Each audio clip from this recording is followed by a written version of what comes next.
पंखुड़ी पाठक, दयाशंकर जी ने शुरुआत करी। उत्तर प्रदेश के सीएम ये कहते हैं कि अदब के आप अभी भी डिफेंड कर रही हैं, किसी तरीके से भी अलाउ नहीं, आप अभी भी डिफेंड कर रही हैं। बात कह रहे हैं वो, और सिर्फ उत्तर प्रदेश ही नहीं, मैं एक कदम और आगे जाती हूँ, ये तो इस देश में भी बर्दाश्त किया ही नहीं जा सकता है। आप ये बताइए कि क्या सिर्फ महिलाओं का इस्तेमाल राजनीति चमकाने के लिए नहीं किया जा रहा है? क्या सिर्फ महिलाओं के अपमान पर सिर्फ और सिर्फ सियासत ही नहीं हो रही है? अदिति जी, बिल्कुल आपने सही कहा, और ये बहुत दुखद है कि आज के समय में जो स्तर राजनीति का गिर चुका है कि हमारी बहनों बेटियों के नाम पर आज जो सियासत हो रही है, उनकी इज्जत पे जो राजनीति हो रही है, और इसमें ये दोनों ही पार्टी पीछे नहीं है। हम किसी एक पार्टी को दोषी नहीं ठहरा सकते, क्योंकि दोनों पार्टी उसका राजनीतिक फायदा लेने की कोशिश कर रही हैं। हम लोगों ने दोनों ही पार्टियों की निंदा करी। दयाशंकर जी का जो स्टेटमेंट आया, तुरंत हम लोगों ने एक्शन लिया, और सीएम साहब ने उस समय भी पूरे प्रदेश की जनता को ये संदेश भेजा कि किसी भी तरह की बदतमीजी, बदसलूकी औरतों के साथ इस प्रदेश में नहीं सह जाएगी। उसके बाद भी बसपा के कार्यकर्ताओं ने लखनऊ शहर में, जो कि अदब का शहर है, तहजीब का शहर है, उस शहर की गलियों में ऐसे गंदे अभद्र नारे लगाए जिससे कि आज हम लोग शर्मसार है। आज उत्तर प्रदेश की तहजीब पे भी बहुत बड़ी ये एक चोट लगी है, और बहुत मुझे लगता है पूरे राजनीतिक समाज, जो सारे हर पार्टी को इस बारे में सोचना चाहिए और संकल्प लेना चाहिए कि जिस स्तर पे आपने राजनीति को गिरा दिया है, उस स्तर पे आप वहां से राजनीति को उठाएं।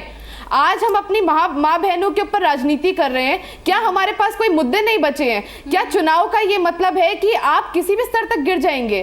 क्या कोई भाषा की मर्यादा आप नहीं रहने देंगे? और मायावती जी के बारे में जब ये टिप्पणी हुई, हमने उनका पूरा समर्थन किया, हमने कहा कि उनके साथ बहुत गलत हुआ है, हमने उस पर एक्शन लिया। लेकिन मायावती जी ये ना भूले कि वो देश में अकेली महिलाएं नहीं है। जिस तरह से उनके स्वाभिमान को ठेस पहुंची है, आज इस देश की सारी महिलाओं के स्वाभिमान को ठेस पहुंची है। जिस तरह की एक छोटी बच्ची के बारे में इस तरह के स्टेटमेंट आ रहे हैं, नारे लगाए गए कि उसे पेश किया जाए, मैं नहीं मान सकती। मुझे नहीं लगता कि देश के इतिहास में आज तक इस तरह की भाषा शैली कभी भी इस्तेमाल हुई है। ये एक पॉलिटिकल लो है इस देश के लिए, और हम सारे लोग बहुत शर्मसार हैं इससे।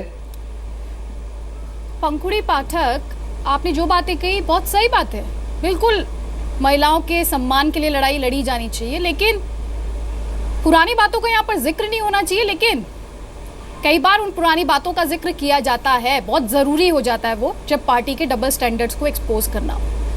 एक बयान मैं आप ही की पार्टी के नेता का सुनाने जा रही हूँ।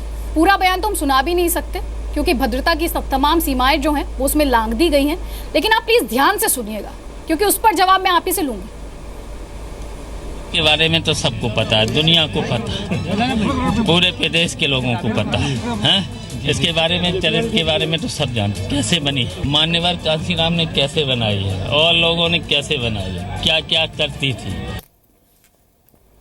पंखुड़ी पाठक, आपका जवाब पहचान ली होगी आवाज आपने, वैसे हमने लिखा भी कि कौन बोल रहे हैं। नहीं, मैंने अभी देखा स्क्रीन पे, इस बारे में मैंने आज से पहले ये कभी सुनी नहीं है। और इस तरह की अगर ये क्लिप सही है, क्योंकि इस बारे में मुझे कोई भी जानकारी नहीं है, तो अगर ये क्लिप सही है तो हम कहेंगे कि हम इसकी भी निंदा करते हैं, हम हर इस तरह के बयान की निंदा करते हैं। और आप देखेंगे 5 साल हमारी सरकार को होने वाले हैं, हमारे किसी भी नेता की तरफ से आपने कोई इस तरह की बात नहीं सुनी होगी। हम सिर्फ और सिर्फ विकास की बात करते हैं, और हमारे नेता अखिलेश यादव ने कई बार ये बात कही है सामने। सुनिए, अब प्लीज बात सुनिए प्लीज। आपको बता दूं, ये जो आपने आवाज सुनी, आप कहेंगे तो मैं दोबारा सुनवा दूंगी। शिवपाल यादव की आवाज है ये, और वो जिसके बारे में बात करें वो भी आपको बता देती हूँ। वो मायावती के बारे में ये सब कुछ बोल रहे हैं। अगर आपको जरूरत है दोबारा सुनने की, सुनवा देती हूँ। और इसके अलावा आप हाई मॉरल ग्राउंड लेने की यहाँ पर कोशिश कर रही हैं। क्या मुलायम सिंह यादव का बयान भी मैं आपको सुनवाऊं? लड़के हैं, लड़कों से गलती हो जाती है, सुनवाऊं वो बयान मैं आपको? आप चाहती हैं तो मैं सुनवा देती हूँ। सुनिए वो बयान भी सुनिए। मैं अपने प्रोड्यूसर से रिक्वेस्ट कर रही हूँ, आपको सुनवा दें प्लीज। आप सुनिए तो सही। मैं आपसे कहूंगी कि अगर आप वो बयान सुनवाएंगे तो आप पूरा बयान सुनवाएं, ताकि पूरा देश देखे कि किस तरह से उस स्टेटमेंट को तोड़ मरोड़ के आप लोग दिखाते हैं। आप पूरा बयान दिखाइए, हम भी सुनेंगे और हम भी देखेंगे। आप सुनिए जरा, आप पहले सुनिए। ये इनका बयान है श्रीमती जी का। अब श्रीमती कहे या हमारी बेटी कहे, क्या कहे, बहन कहे, इनका है सोचिए क्या। अब ये बयान देते कुछ भी, और करते हैं कुछ भी।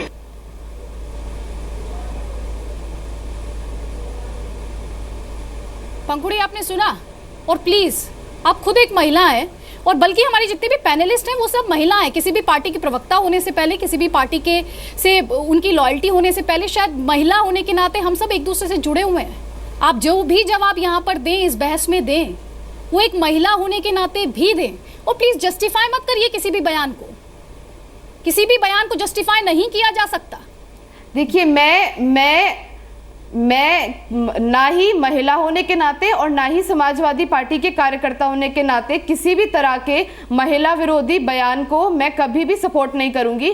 और मैं यही बात कह रही हूं कि अभी इस समय यहाँ राजनीति में इतनी महिलाएं हैं, हमारी जनरेशन कितने लोग हैं, इस समय अगर राजनीति का स्तर इतना गिरता है तो ये गलत है। और सारी पार्टियों को ये संकल्प लेना चाहिए कि इस तरह की कोई बात ना हो।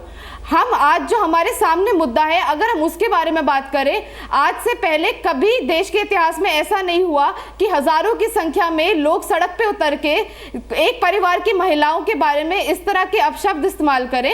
ये शायद इस देश में पहली बार हुआ है और इसकी हम सबको निंदा करनी चाहिए। किसी को उसका बचाव नहीं करना चाहिए और किसी भी पार्टी का कोई भी नेता ये कहीं पर सिलेक्टिव नहीं होना चाहिए। किसी भी पार्टी का कोई भी नेता अगर इस तरह की बात करता है तो हम सब लोगों को मिलकर उसकी निंदा करनी चाहिए। बिल्कुल पंखुड़ी पाठक, यही बात मैं आपको कहने की कोशिश कर रही हूं, लेकिन जो वर्ड आपने इस्तेमाल किया सिलेक्टिव, हर पार्टी अपनी अपनी कन्वीनियंस के हिसाब से सिलेक्टिव प्रोटेस्ट दर्ज कराती है और ये कड़वी सच्चाई है।